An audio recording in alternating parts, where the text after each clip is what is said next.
ഈ പണവും സ്വത്തുമൊക്കെ കുറയുമ്പോഴേ നമ്മളൊക്കെ വല്ലാണ്ടങ്ങ് വിഷമിച്ചു പോകും. പക്ഷേ ആയുസ്സിൽ നിന്നൊരു വർഷം കുറഞ്ഞാലുണ്ടല്ലോ നമ്മളൊക്കെ കേക്കൊക്കെ മുറിച്ച ആഘോഷിക്കുന്നത്. ഒരു ജീവൻ ജനിക്കുന്ന കാര്യം നമുക്ക് 9 മാസത്തിന് മുമ്പേ അറിയാം. പക്ഷെ അത് പോകുന്നതാണെങ്കിലോ 9 സെക്കൻഡിന് മുമ്പ് പോലും നമുക്കറിയാനാവില്ല. എത്ര കാശുണ്ടെന്ന് പറഞ്ഞിട്ട് ഒരു കാര്യവുമില്ല. വിധിയുടെ കണക്കെടുപ്പ് നടക്കുമ്പോൾ നമുക്ക് കിട്ടാൻ പോകുന്നത് എത്രയാ? 6 അടി മണ്ണ് മാത്രമാണ്.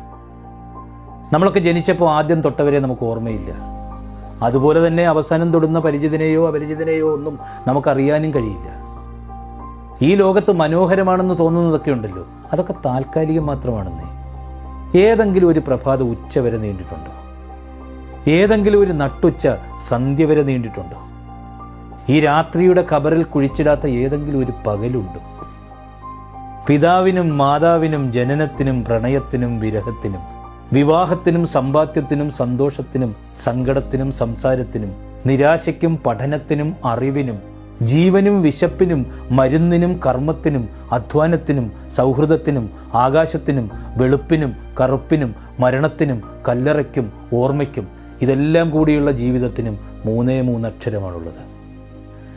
ഈ ജീവിതമെന്ന കളിക്കളത്തിലേക്ക് നമ്മളെയൊക്കെ ഇറക്കിവിടുന്ന സമയത്ത് ഒരു നിശബ്ദ സാന്നിധ്യമായി നമ്മൾ പോലും അറിയാതെ ഒരാൾ കൂടി വരുന്നുണ്ട്. പല കുറി നമ്മൾ ജയിക്കുമ്പോഴും അന്തിമ വിജയം മരണമെന്ന ആ നമ്മുടെ നിഴലിലാണ്. എന്നെങ്കിലും ഒരിക്കൽ ദൃഢമായ നമ്മുടെ ഈ കാലുകൾ പതിയെ പതിയെ തളരാൻ തുടങ്ങും. അവയവങ്ങളുടെ പ്രവർത്തനങ്ങളുടെ വേഗത കുറയും.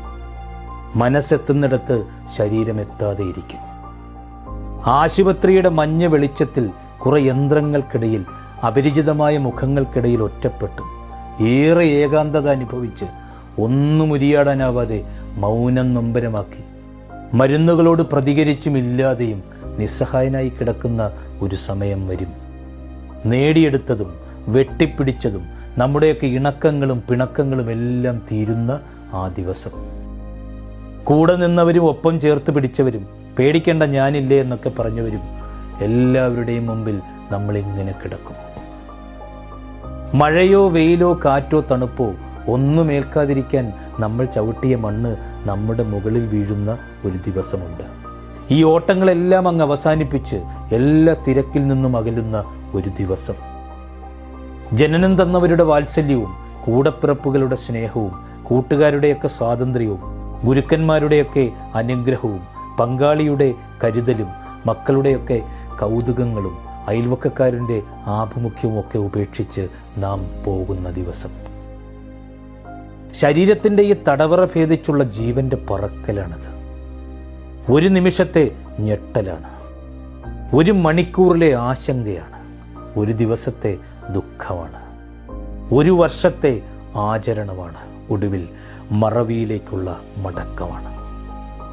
നമ്മളെയൊക്കെ ഇങ്ങനെ പെറുക്കിക്കൂട്ടിയെടുത്ത മണ്ണിലേക്ക് നമ്മളെ തിരിച്ചേൽപ്പിക്കുന്ന ഒരു പ്രക്രിയ. ശരീരം മരണത്തോട് ചോദിച്ചു, നീ വരുമ്പോൾ എനിക്ക് എന്താണ് ഇത്ര വേദന? മരണം മറുപടി പറഞ്ഞത് ഇങ്ങനെയാണ്, നിന്റെ ജീവനായ ആത്മാവിനെ ഞാൻ വേരോടെ പിഴുതെടുക്കുകയാണ്. നിനക്കുണ്ടാകുന്ന തീവ്രമായ നഷ്ടബോധത്തിൽ നിന്നുള്ള പ്രാണന്റെ പിടച്ചിലാണത്. ഈ ശ്മശാനത്തിനൊക്കെ ഇത്ര നിശബ്ദത എന്താണെന്നറിയാം? വെട്ടിപ്പിടിച്ചവരെല്ലാം അതൊക്കെ അവസാനിപ്പിച്ച് ഉറങ്ങിക്കിടക്കുന്ന സ്ഥലമാണെന്നേ അത്.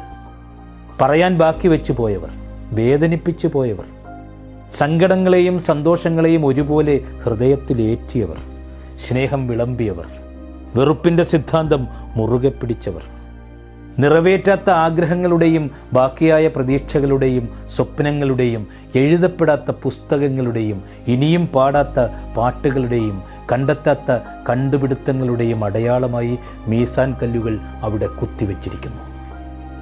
നമുക്ക് പ്രിയപ്പെട്ടവരുടെ ശേഷിപ്പുകളുടെ താൽക്കാലിക കലവറയാണത്. ഈ പ്രിയപ്പെട്ടവരുടെ കുഴിമാടങ്ങൾ നമ്മുടെ ഹൃദയാഴത്തിൽ എവിടെയോ ഉണ്ട്. ആരുടെയെങ്കിലുമൊക്കെ ഓർമ്മയുടെ ഖബറിൽ നമ്മളും ഉറങ്ങുന്ന ഒരു കാലം വരും. ഉറ്റവരെ നഷ്ടപ്പെട്ടതിന് ശേഷം ഉരുണ്ടുകൂടുന്ന ഏകാന്തത അനിവാര്യമായ വിഷാദ ദശയാണ്.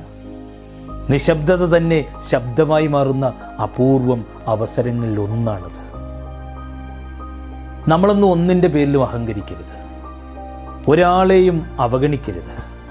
ഈ നേടാനെടുത്ത സമയത്തിൻ്റെയൊക്കെ ഒരു അംശം പോലും വേണ്ട ഓരോന്നും നഷ്ടപ്പെടുത്തി കളയാൻ. ഇത് നമ്മൾ കൊടുത്ത മതിപ്പും ചെയ്ത ദാനവും ദ്രോഹവുമൊക്കെ ചെയ്തതിനേക്കാൾ ഭംഗിയായി നമുക്ക് തിരിച്ചു കിട്ടുന്ന ഓർമ്മയോടെ ജീവിക്കുക. എപ്പോൾ ജനിക്കും എപ്പോൾ മരിക്കുമെന്ന് നമുക്കറിയില്ല.